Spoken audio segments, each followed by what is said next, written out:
Welcome to Trade Pro. Do you ever feel worried that you've entered into a pullback and you aren't sure if the trend is going to continue? Well, this indicator can give you an extremely high probability of trend continuation just by using this simple tactic. And so let's talk about the indicator and the strategy, then go through a bunch of examples so you can see just how well this works. The indicator is called Cumulative Delta. And this specific one is called delta volume, but what I've done is gone into the settings, turned off everything except for the cumulative delta. I have left all these settings the exact same as default. And there are many different versions of cumulative delta, so you can choose the one that you like the visual of best, but I chose this one because I like the visual best out of the ones that I've seen. This one is called just delta volume by kernel_phi. And it's public library free indicator, so you can find it yourself. There are, of course, as I said, other versions of cumulative delta that you can choose between.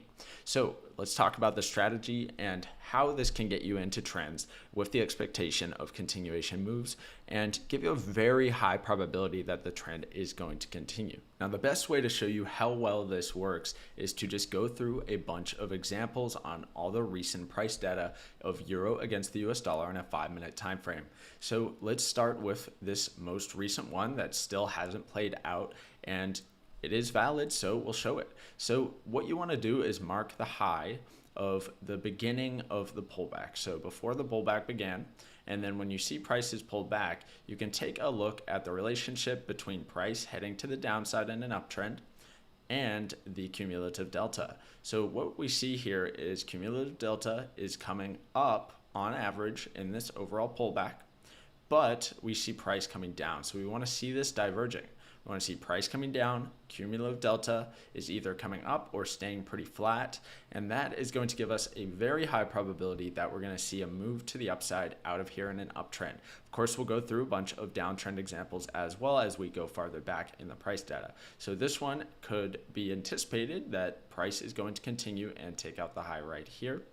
Now we go back to the last example here where we see price pulling back, and the anticipation is a higher low compared to this low here and a continuation move for a higher high. So we can draw in that price is coming down here on this pullback, but at the same time, if we look at cumulative delta, it's coming up as this pulls back, which gives us a high probability that we're going to see this pullback continue to the upside and continue this overall uptrend. Now we'll go back to the last example down here, also in this uptrend where we see this pullback, and the anticipation should be a higher low, and that is what happens. We see cumulative delta is coming up compared to the peak and the bottom of this pullback. We see cumulative delta has stayed up and is pretty stagnant, but it has slightly increased at the bottom here compared to the top of this pullback, and then we see a nice continuation move. Let's go back to the next example here. This one's in a downtrend. So this one is extremely clear. We see this pullback in a downtrend, and we see cumulative delta is coming to the downside while this price comes to the upside in an overall downtrend. So if you were to enter into the trend and expect continuation move, you could place your stop loss at the previous pullback within the trend, expecting a lower high, and then you can target the lows with a pretty good risk to reward ratio. Now we see it again here.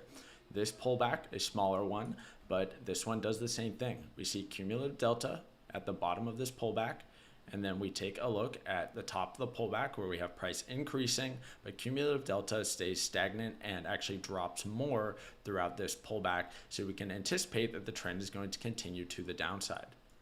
Now let's go to our next example here.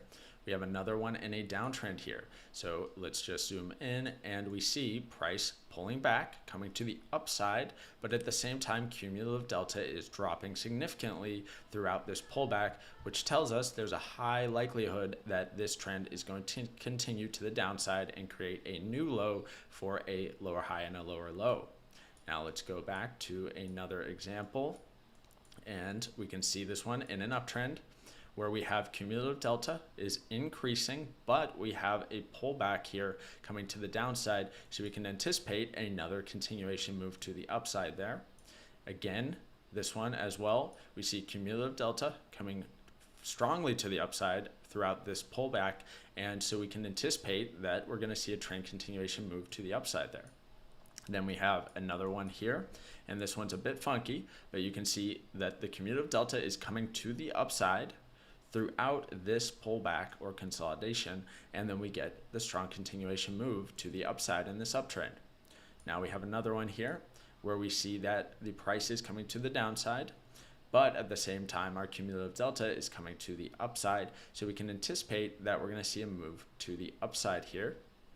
And let's move on to another downtrending example. So this one, extremely clear. We see price pulling up and cumulative delta dropping off significantly throughout this pullback, giving us a high probability we're going to see a trend continuation move to the downside after this pullback.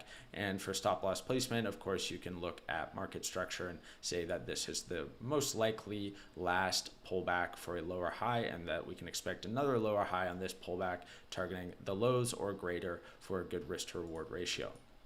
Now, let's move on to another example where on this pullback, we see a similar story, but in an uptrend. So we can expect a higher low compared to this previous low, and then a trend continuation move to the upside. And that's exactly what we get. This pulls back, but cumulative delta is coming to the upside throughout this pullback, and we get our trend continuation move. We have a couple more here in a downtrend where we see this pulls back, price comes to the upside in a downtrend, and cumulative delta is heading to the downside throughout that pullback, so we can expect this continuation to the downside. Another example here, we see that price pulls back sharply, but at the same time, the peak of this pullback, the cumulative delta is lower and coming to the downside overall. So this one likely heading to the downside, which it does.